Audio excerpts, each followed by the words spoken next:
Assalamualaikum warahmatullahi wabarakatuh. Perkenalkan, nama saya Amir Rahmat Syahid. Saya dari kelompok 3 ingin mempresentasikan tentang kepemimpinan dan manajemen.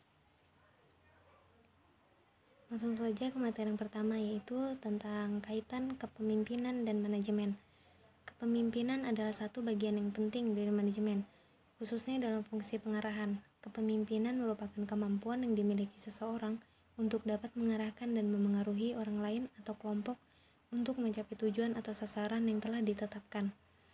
Kepemimpinan dan manajemen seringkali disamakan pengertiannya oleh banyak orang, padahal jelas bahwa kepemimpinan adalah tidak sama dengan manajemen. Dalam manajemen, kepemimpinan adalah merupakan salah satu bagian dari manajemen untuk mengarahkan dan memengaruhi anggota-anggotanya dalam usaha untuk mencapai tujuan organisasi.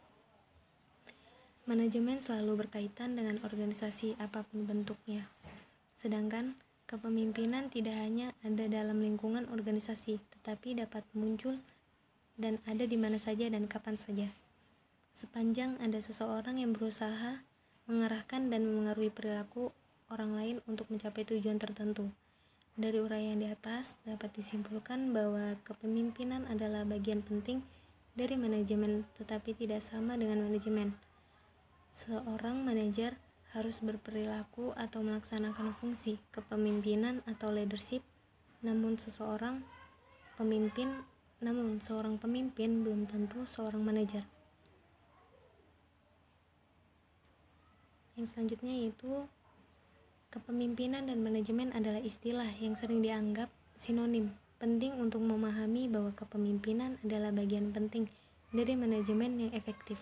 Sebagai komponen penting dari manajemen, perilaku kepemimpinan yang luar biasa menekankan bahwa membangun lingkungan di mana setiap karyawan berkembang dan unggul. Kepemimpinan didefinisikan sebagai potensi untuk memengaruhi dan mengarahkan upaya kelompok menuju pencapaian tujuan. Pengaruh ini dapat berasal dari sumber formal seperti yang disediakan oleh perolehan posisi manajerial dalam suatu organisasi. Seorang manajer harus memiliki sifat-sifat seorang pemimpin, yaitu ia harus memiliki kualitas kepemimpinan. Pemimpinan mengembangkan dan memulai strategi yang membangun dan mempertahankan keunggulan kompetitif. Organisasi memerlukan kepemimpinan yang kuat dan manajemen yang kuat untuk efisiensi organisasi yang optimal. Kepemimpinan berbeda dari manajemen dalam arti bahwa kepemimpinan melihat dan mengevaluasi individu sebagai memiliki potensi untuk hal-hal yang tidak dapat diukur, yaitu hal itu berkaitan dengan masa depan dan kinerja orang jika potensi mereka diekstraksi sepenuhnya. Sementara manajemen mengukur atau mengevaluasi orang dengan nama mereka, catatan masa lalu, kinerja saat ini. Kepemimpinan terutama merupakan bagaimana dari mengarahkan fungsi manajemen. Pemimpin fokus pada mendengarkan, membangun hubungan kerja tim, menginspirasi, memotivasi, dan membujuk para pengikut. Sementara manajemen mencakup fokus pada perencanaan, pengorganisasian, penetapan staf, pengarahan, dan pengendalian. Baik, selanjutnya yaitu kegiatan-kegiatan manajerial. Yang pertama yaitu perencanaan. Perencanaan diperlukan untuk menetapkan apa yang harus dilakukan perusahaan dan bagaimana sebaiknya perusahaan melakukannya. Perencanaan memiliki 3 komponen, yaitu menetapkan sasaran perusahaan, mengembangkan strategi untuk mencapai sasaran, dan yang terakhir yaitu merancang rencana-rencana taktis dan operasional untuk menjalankan strategi yang telah dikembangkan. Baik, yang kedua itu pengorganisasian. Pengorganisasian dibutuhkan untuk menetapkan cara terbaik dalam mengatur sumber daya dan aktivitas perusahaan menjadi struktur yang logis. Tanpa pengorganisasian yang baik, maka perusahaan terancam tidak beroperasi secara maksimal atau akan kalah dari pesaing. Yang ketiga yaitu pengarahan. Para manajer atau pemimpin perusahaan mempunyai wewenang untuk memberikan perintah dan meminta hasilnya. Dalam memberikan pengarahan, Seorang manajer bertugas untuk memandu dan memotivasi para karyawan untuk mencapai sasaran perusahaan. Yang keempat yaitu pengawasan. Pengawasan merupakan proses memonitor kinerja perusahaan untuk memastikan bahwa perusahaan tersebut mencapai sasarannya. Jika terdapat penyimpangan, maka harus segera dilakukan evaluasi agar perusahaan selalu berjalan untuk mencapai sasaran yang telah ditentukan. Selanjutnya yaitu keterampilan pemimpinan. Sebagai seorang pemimpin harus memiliki keterampilan kepemimpinan. Keterampilan dimaksud adalah keterampilan untuk melaksanakan tugas kepemimpinan yang efektif dan efisien. Berikut 6 keterampilan manajemen yang harus dimiliki oleh seorang pemimpin atau manajer. Yang pertama yaitu keterampilan konseptual, yaitu membuat konsep atau ide dan gagasan demi kemajuan organisasi. Gagasan atau ide tersebut dijabarkan menjadi rencana kegiatan yang disebut proses perencanaan atau rencana kerja, termasuk juga memiliki visi yang jauh ke depan, misi yang jelas, program kerja yang real, strategi, dan terus menjaga nilai kompetitif advantage sebuah organisasi. Baik, yang kedua yaitu keterampilan komunikasi.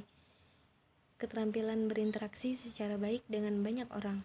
Disebut juga keterampilan kemanusiaan. Kepada bawahan bersifat mengayomi, persuasif, dan bersahabat.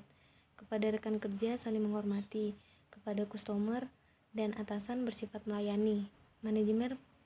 Manajer berkomunikasi dengan baik kepada semua orang, men-share visinya, dan membuat semua orang menjadi tim sukses visi tersebut. Baik, yang ketiga yaitu keterampilan teknis, merupakan bekal agar lebih matang pada bidang yang ditangani. Umumnya diperlukan untuk manajer tingkat rendah, misalnya menggunakan program komputer, membuat kode program, dan lainnya. Tentu saja ada keunggulan tersendiri dibanding manajer yang hanya mengerti konsep. Akan tercipta efektivitas dan efisiensi yang ideal. Baik, yang keempat itu keterampilan manajemen waktu. Seorang manajer digaji besar. Setiap menit begitu berharga untuk perusahaan. Dia harus bisa mengalokasi waktu agar mendapat hasil yang optimal.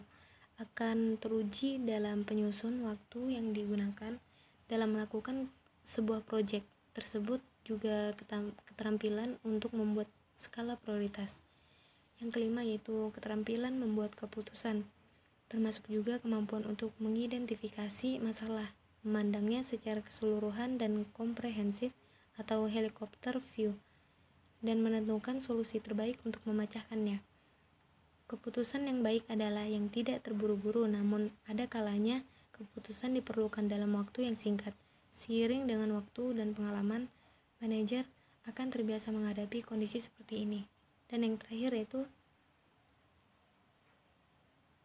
keterampilan pemimpin. Program kerja, eksekusi, dan evaluasi diperlukan komitmen, ketegasan, dan keberanian. Karenanya manajer betul-betul harus menjadi pemimpin dan tidak terlalu terpengaruh terhadap hal-hal yang tidak perlu. Manajer yang kuat akan menciptakan terus kepada lingkungannya dan menumbuhkan teamwork yang solid. Baik, kita masuk ke dalam kesimpulan. Berdasarkan uraian di atas, dalam sebagai organisasi, apalagi di dunia pendidikan, memerlukan kepemimpinan. Kepemimpinan adalah setiap perbuatan yang dilakukan oleh individu atau kelompok untuk mengordinasi dan memberi arah kepada individu atau kelompok yang tergabung di dalam wadah tertentu untuk mencapai tujuan yang telah ditetapkan sebelumnya. Tetapi dalam hal ini banyak hal yang harus dipenuhi oleh seorang pemimpin dan dikuasai oleh seorang pemimpin, baik persyaratan seorang pemimpin, kegiatan-kegiatan manajerial yang bisa diterapkan, dan juga keterampilan kepemimpinan. Sehingga sebuah organisasi, khususnya di dunia pendidikan, dapat berjalan efektif dan efisien. Kepemimpinan sangat diperlukan dan penting. Paling tidak, memimpin diri sendiri diharapkan dapat mengembangkan sikap kepemimpinan yang baik.